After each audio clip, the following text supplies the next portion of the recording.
Hey everyone, my name is Kasperanza, and today we are going to be talking about the fixed star Spica, which is probably my favorite fixed star in the whole zodiac. So on my channel, I've already talked about Algol, Regulus, and Sirius. I even made a individual video on Sirius, which you should check out because it's pretty interesting. But Spica to me really takes the cake as far as awesomeness goes, as far as being like the best fixed star. In fact, it's said to be the best fixed star. Um, like other fixed stars, it tends to make you famous, but it seems to make you famous in a rather positive way, or you become famous because of your artistic skills, because of your literature, because of what you think. It, because unlike Spica, other people who have, like, if you have placements conjunct Regulus, you tend to become famous because you just become a leader, not because of what you did. You just tend to end up at the top. Or if you're serious, you tend to, for the fixed star Sirius, um although serious people tend to be geniuses in their own way, but it's not for literary reasons. It's not necessarily because um of art or beauty. It's more of related to physics, I feel like. Um, and then Algol is famous just because it's just a violent fixed star, and that's what Algol has to deal with. And Algol also seems to be associated with conservative commentators, which I find to be pretty interesting. But Spica is about being famous for your art and your aesthetics and your sophistication. And um, the fixed star Spica is located at 23 degrees and 50 minutes of Libra, so towards the end of Libra.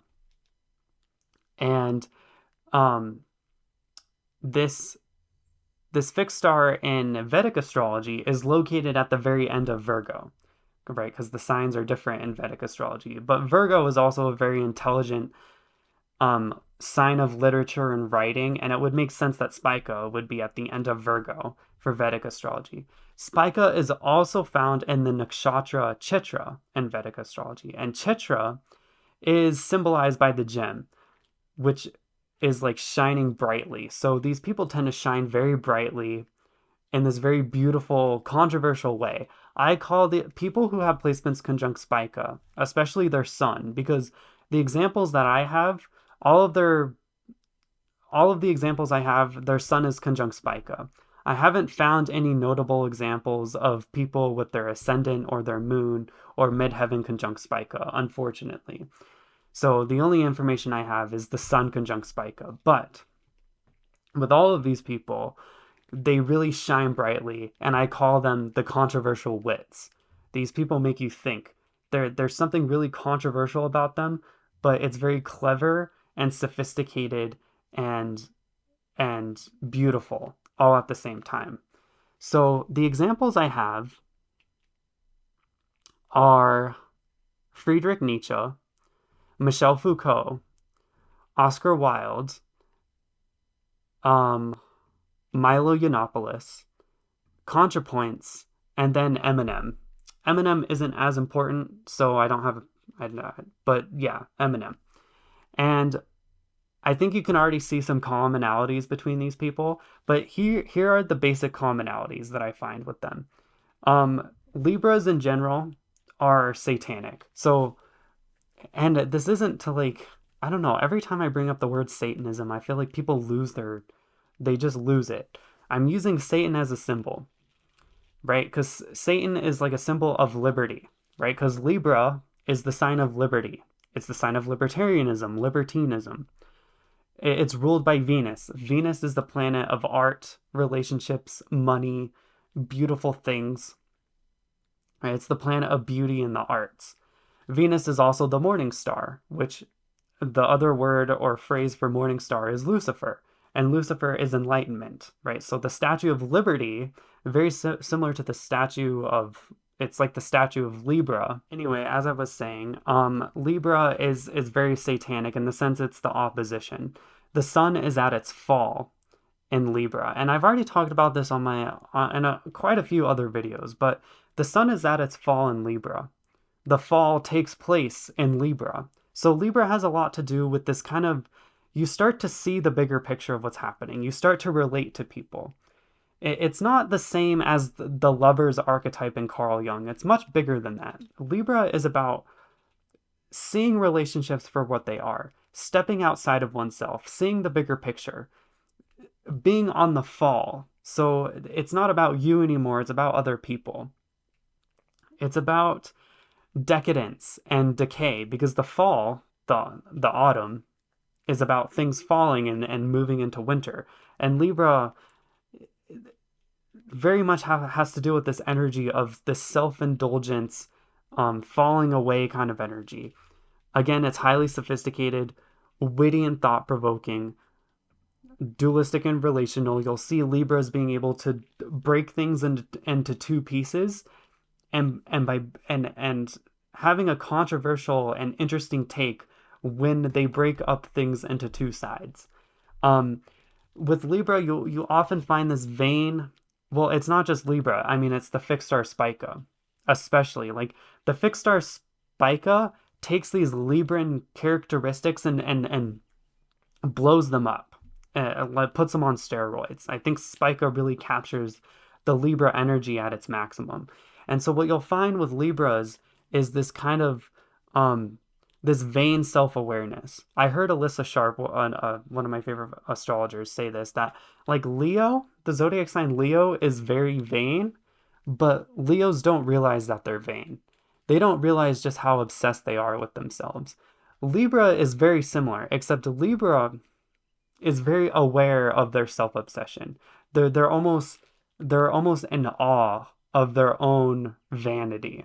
Like, they're really vain, but then because they can step outside of themselves, they're able to see their own vanity, and they're kind of like, they're very interested in their own vainness. And then Libras, because Libra is the opposite, and they're kind of Satan, that they tend to do things that are different from everyone else. They tend to be homosexual or scandalous, or it's like they're falling from grace, like Satan. They wear multiple masks, right? Because if you're a Libra, you're able to step in the shoes of other people and to see other people's perspectives, which really makes them question their own identity and who they are. Well, who am I? Who am I really? Maybe I'm just a bunch of different people. So that's where you start to really see the Spica energy really come out, is with these different categories. And so now I'm going to get into the different people and show you and further explain these categories. So Nietzsche has his sun at 22 degrees of Libra, opposite Pluto at 22 degrees of Aries. And the 22 degree mark is incredibly powerful in astrology. I mean, Friedrich Nietzsche is probably one of the greatest philosophers in philosophy, at least in the Western canon. I mean, he underlies so much. He's a very powerful thinker. And it makes sense because he has his sun conjunct Spica opposite Pluto at 22 degrees, and Pluto opposite Sun has a lot to do with power, and what doesn't kill you makes you stronger, death and rebirth. So it makes a lot of sense that his philosophy would be around that. But his philosophy would become so popular, and it would be so controversial as well, because that's what Libra is about. It's about being controversial. It's about stepping outside of things. It's about going beyond good and evil, having a controversial take.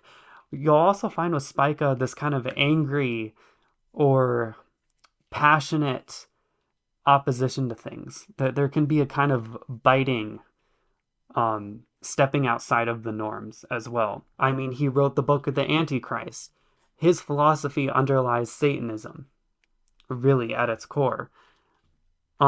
He's highly sophisticated, interested in art and beauty. He's incredibly witty and thought-provoking, because he has because his philosophy is aphoristic, very similar to Oscar Wilde, as I'll get into later, because Oscar Wilde has all these quotes that kind of, where he breaks things apart in these dualistic ways, and then he has a controversial and witty take on these opposites.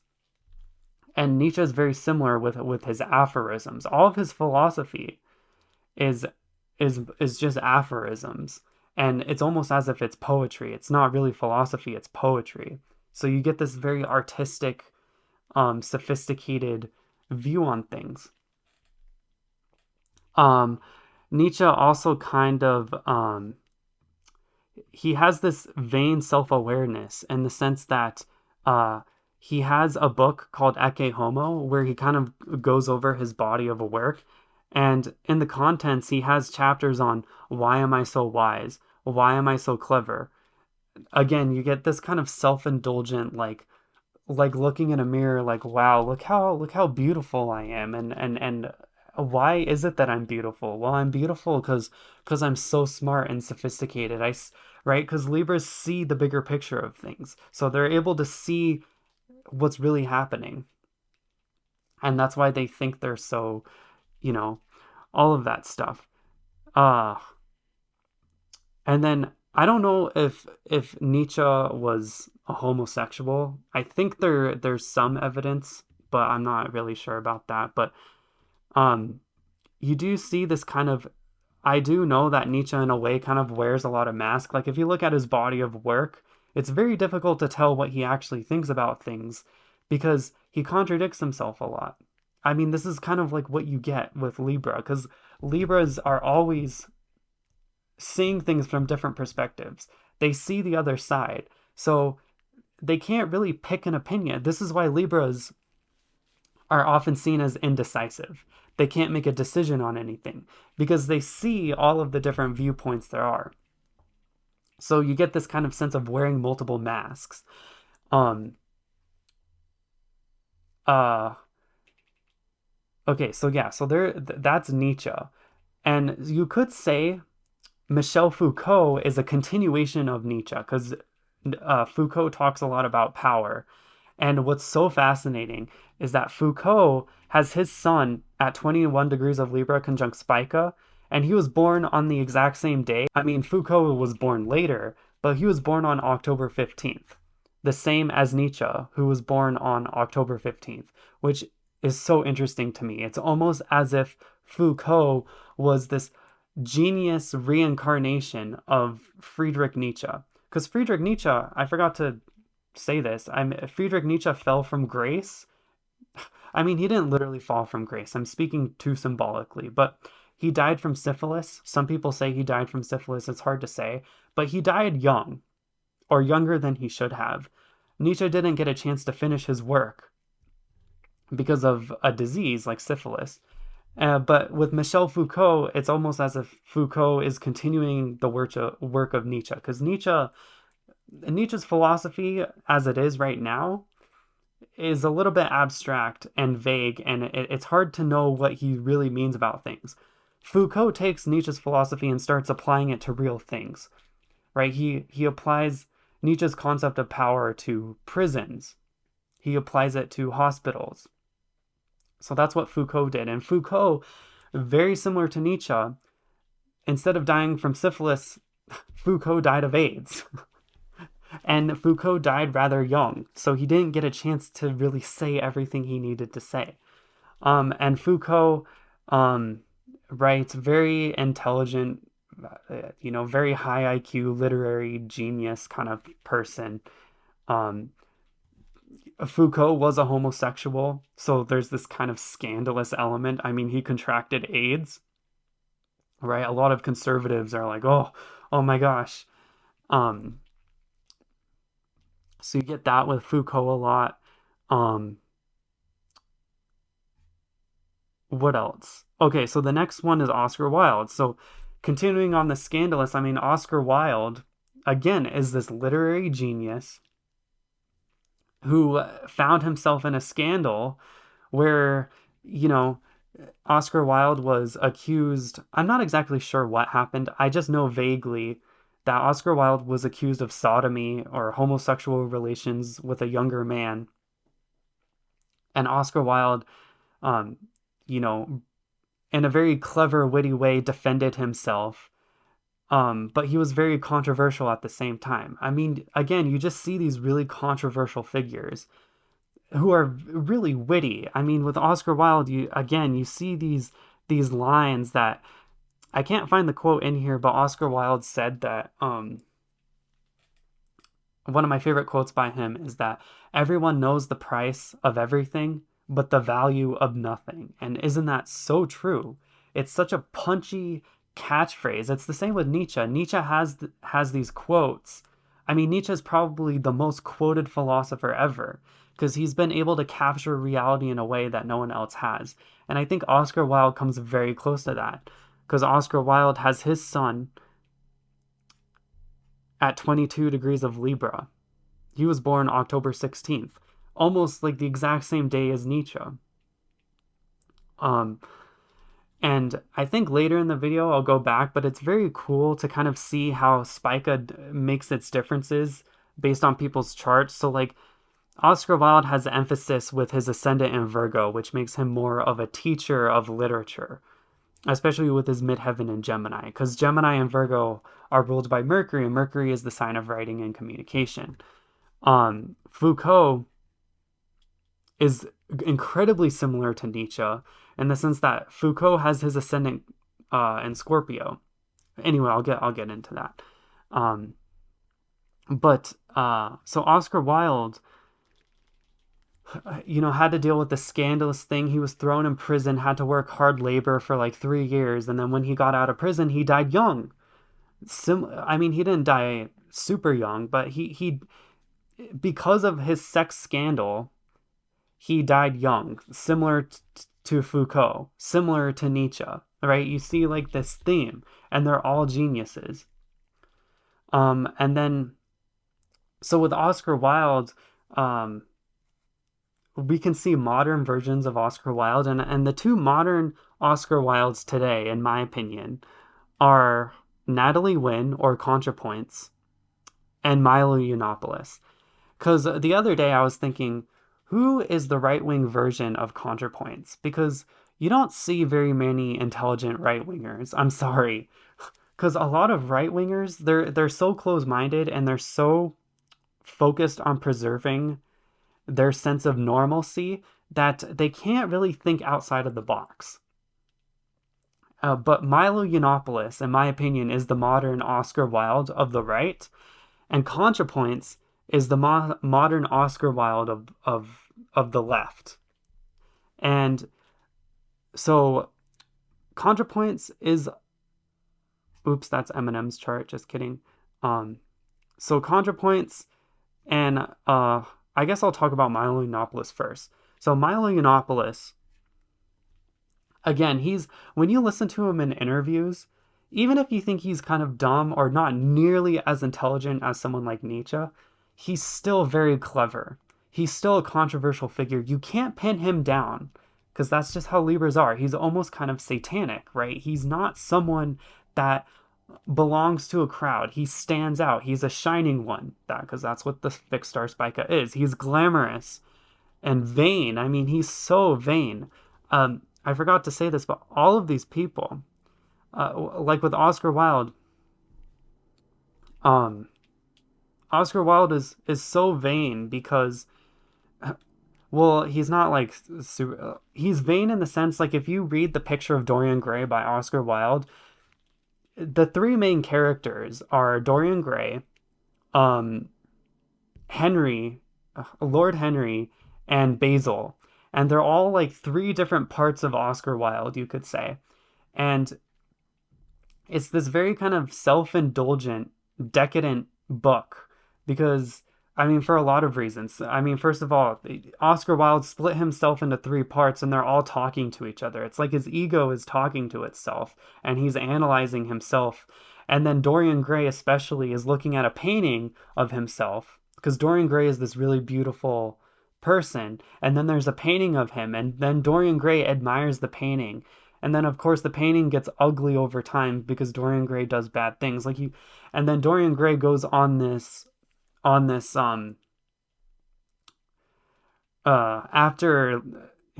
talking to Lord Henry, Dorian Gray goes on this adventure of this very self-indulgent, loving and being vain with his own beauty, but getting into orgies, being obsessed with gemstones, which is incredibly fascinating, right? Because chitra, the nakshatra that Spica falls into, is the gem.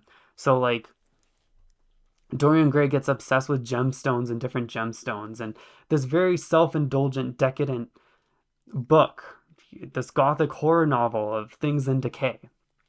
Um, and so with Milo Yiannopoulos, you get this same energy where he's vain and controversial, witty and humorous, even if you don't like him. I mean,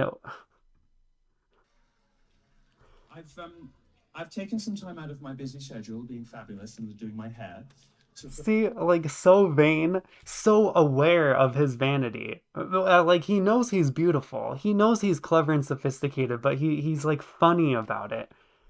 prepare a speech for you. Well, a few remarks really. Feminism is cancer. Thank you very much. I, I don't know. I freaking miss Milo so much. Where I wish we need him so badly right now because he actually made the right wing interesting. He was actually a real he was able to step outside of this dualism of left and right, but he was still someone for the right. You know, he made the right wing intelligent, not stupid. And he very much pointed out the hypocrisy of the left, where the left is about, equality and openness. But if you look at SJWs, they're like the least open-minded people ever. Um, but it's really unfortunate because there's this interview that Milo did with Jordan Peterson. And again, I don't know if I said this, but Milo has his sun at 25 degrees of Libra. So it's a little bit further away from Spica because Spica is at 23 degrees. Um, but you still get a lot of that Spica energy. And, but especially like what's pretty fascinating is that Oscar Wilde has his sun in Libra and his moon in Leo, while Milo Yiannopoulos has his sun in Libra and his moon in Leo. And people with their moon in Leo, they take their vanity to like a higher level. I mean, Libras are already kind of vain, but Leos really enjoy the drama. And I mean, with Oscar Wilde, I mean, he was very dramatic in his career and his life. This show, like even Oscar Wilde's trial when he was convicted of sodomy or whatever, it was it seemed very dramatic and provocative. And it's the same with Milo Yiannopoulos, where um, he talks about it, right? His fall from grace, how Milo Yiannopoulos defended pedophilia, that scandalous thing, right? Milo got too controversial. He scared off the core. He made the center too afraid of him, and so he was cast out. He was thrown away. His career was cut short, very similar to Oscar Wilde dying and Michel Foucault dying. Like all these people died a little bit too early, which is really unfortunate. Um, um, so yeah, that's what you get with Milo Yiannopoulos. And what else? Yeah, again, Milo Yiannopoulos, incredibly witty, thought-provoking, controversial, really great character. I wish we still had him today. Um, I really I don't think of what he said should have been career destroying because we really need him. I mean, it's really sad. A lot of these people are are hated because they go outside of the norm too much. And so Contrapoints is kind of another in the similar vein. She's transgender, right? So she's taking this homosexuality to a higher level, right? Because a lot of people draw their line at LGB, but Contrapoints is transgender. And Contrapoints is very controversial. She's witty, she's incredibly funny. I will say Contrapoints has her sun at 28 degrees of Libra, so her sun isn't even conjunct Spica. So and I feel like you start to see the flair of Spica kind of going away. It's not as provocative. ContraPoints right? I don't think Contrapoints is ever going to. Well, I'm not sure. I mean, we haven't really seen her career play out, but she's definitely a controversial person that gets people to change people's minds. And again, the alt-right fights the alt-right with decadence and seduction. What a Libra thing.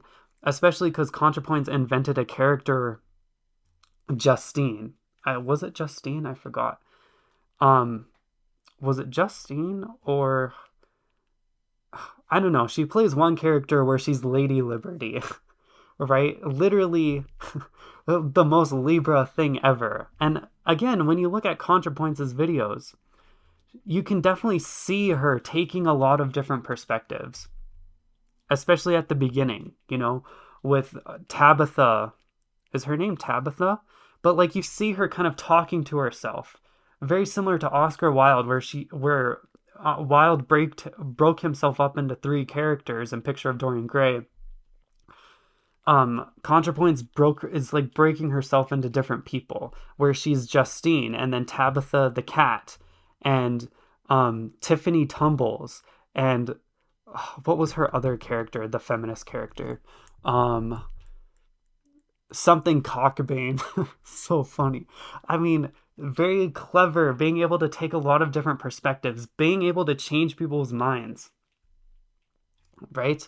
That very powerful Libran satanic energy of decadence and falling from grace. And again, with ContraPoints, very vain. I mean, you hear many times with ContraPoints, kind of. I mean, even talking about canceling. Her video on canceling is a kind of self-indulgent video where she's talking about like, you know, or opulence. That's a video about decadence. Um, and she talks about shame and like how she loves the attention. Again, like Librans, they're very aware of their attention. They're very aware of how clever they are.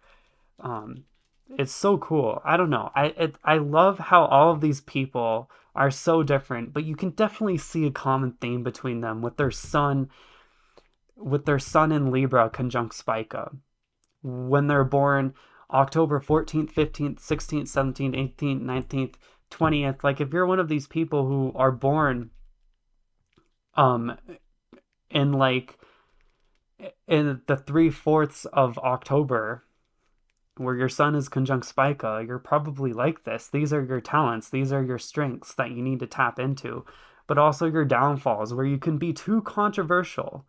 You can be too provoking that people don't want to deal with you anymore. Um, so yeah, very cool. And again, going back to it, we can go to like, you can see how these different personalities play out. So like Friedrich Nietzsche has his sun in Libra, um, but like his words are very like dynamite because he has his Mars in Virgo and his Mercury um conjunct Mars, but he's also kind of a psychologist with his ascendant in Scorpio.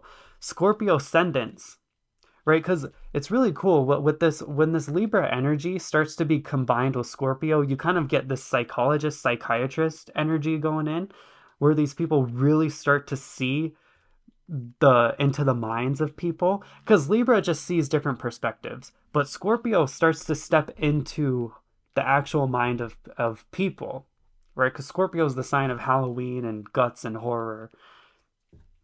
And I think this is why Nietzsche is so similar to Foucault, because Foucault also has his ascendant in Scorpio, right? And Foucault, at some point in his life, was going to study to become a psychiatrist and a psychologist. Like he worked around hospitals and mentally ill people. Um, and then, but with Oscar Wilde, it's really, really different, right? Because so Foucault and Nietzsche are more of like psychologists with their ascendant in Scorpio, but Oscar Wilde is more of a literary teacher. He teaches literature and is a teacher of great works because his midheaven is in Gemini, his ascendant is in Virgo. Mercury rules over his midheaven and ascendant because they're in Virgo and Gemini. And Mercury is the planet of writing and communication. So you can see how Oscar Wilde isn't so much into the psychology and diagnosing people and the power of diagnosis, but more interested in words and the beauty of words. Um, and then of course Oscar Wilde has his moon in Leo, so it's more of this like drama, right? I love being the center of attention. While with Michel Foucault and Nietzsche, it's more as like they're not so much interested in the attention, but they tend to attract a lot of attention with their midheaven and Leo. Um, right? Because their sun is in the 12th house, and the 12th house is very much about being solitary and not really having an identity. Again, with Foucault and Nietzsche, you hear a lot that they wear multiple masks. You can't really pin them down. They don't want to be figured out. Well, not only is that because of their sun in Libra, but also because their sun is in the 12th house. The 12th house is the house of undoing. It's the house of not being. These people are shifting a lot. And then with Milo Yiannopoulos, with Milo's chart, who also has his moon in Leo. So this like, oh, I love being the center of attention, right? Because Oscar Wilde said that like there's being the center of attention is terrible, but not being the center of attention is even worse. You know, this sense that attention is the only thing that matters. Um, and then with Contrapoints, you kind of get it similar to Nietzsche and Foucault, because Contrapoints also has her ascendant in Scorpio and her sun in the 12th house. And Contrapoints, um, I don't know what Contrapoints actually wanted to be a musician, but I also feel like Contrapoints, for some weird reason, I imagine Contrapoints would have been a great psychiatrist or doctor. I feel like she would have been a doctor for some reason. I don't know why. Um, like psychoanalysis and Freud and stuff like that. I think Contrapoints is definitely in that area. So, yeah. I think I'm starting to run out of steam. And of course, here's Eminem's chart. Eminem has his sun at 24 degrees of Libra conjunct Spica. And so Eminem is kind of like a very modern, popular version of the fixed star Spica, because everyone I've talked about, they tend to be a little bit too sophisticated and philosophical, so they're not really that popular in the mainstream. But Eminem is a really good example of a mainstream Spica person, because he's this incredibly witty rapper. Like he's a modern Oscar Wilde in the sense that he has these really punchy lines, these great rapping lines where he's very quick on it. His mind is really sharp and clever. Um, so yeah, so that's the fixed star Spica. One of my favorite fixed stars, one of the coolest fixed stars out there. And yeah, thank you for watching. I'll see you later.